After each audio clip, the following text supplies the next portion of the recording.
Guys, 2 days ago may nagtag sa akin sa FB ng isang video na nakakakilabot na hindi ko kayang panoorin ng buo. Sa video, makikita mo na may mga tuta na nasa loob ng kulungan ng mga ahas. Sila daw pinapakain sa ahas. And sa background, may marinig kang conversation in Cebuano.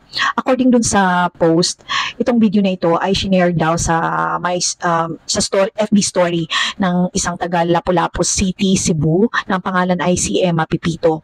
And buti na lang nakunan ito ng video at na-save and na-share sa social media bago pa siya nag-lock ng profile.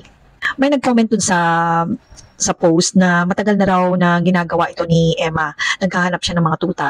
Kunwari, naghahanap siya ng i-adapt na tuta, pero ito pala ipapakain niya sa ahas. Nakakalungkot lang na parang kung totoo nga na matagal nang ginagawa to, bakit walang nagsumbong sa kanya? May nagsabi din na may involvement daw ang isang kilalang tao na nag-work sa LGU Cebu.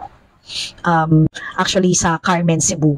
So, itong kilalang taong ito ay nag-lock na rin ng profile. So, I'm not sure kung anong involvement niya. May nagsabi lang sa akin na itong kilalang taong ito ay siya daw ang may-ari ng mga ahas. Nakaka-frustrate lang talaga dahil walang nag-report sa police. So, kahit nakabase ako dito sa Manila, I took the initiative to contact the PNP Lapu-Lapu City. And nag-send ako ng email and text message. And good thing, nag-respond naman po sila kaagad. In fact, tumawag pa sila to confirm some information. Kaso lang, very limited lang naman po yung information na alam ko. It is just disappointing, no, na walang nag-report kaagad sa police. Kung sana na-report yon, possible pa na ma-save yung mga tuta, di ba? Kaya ang pakiusap ko lang sa mga taong nagpo-post sa social media ng mga na-witness nilang animal cruelties, please do not just post it. Please report it to the proper authorities po. Hindi po sumbungan ang social media. Kapag yung na-witness mong crime, hindi mo nasumbong kaagad, sayang yung oras. Instead na na-save sana yung magiging biktima, wala. Sa mga nagsasabi na wala namang pakailam ang barangay or ang mga kapulisan, well, bago nyo sabihin yan, itry nyo muna. Wala namang mawawala kung susubukan.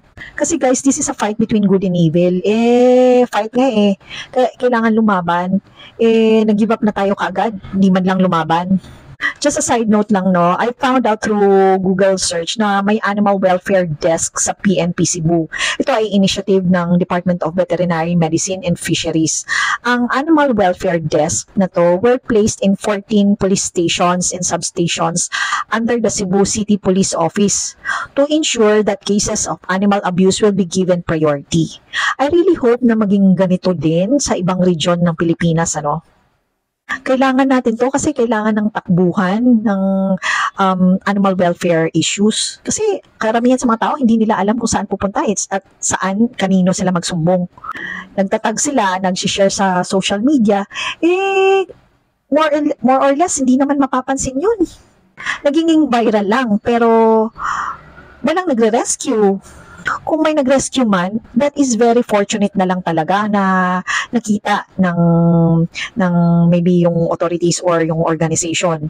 So hanggang dito na lang muna guys. Thank you so much for watching, and to all animal lovers and mga advocates, please continue to be vigilant and use your voice in social media platforms to share information, to educate, and to make people aware sa mga nangyayari sa paligid natin.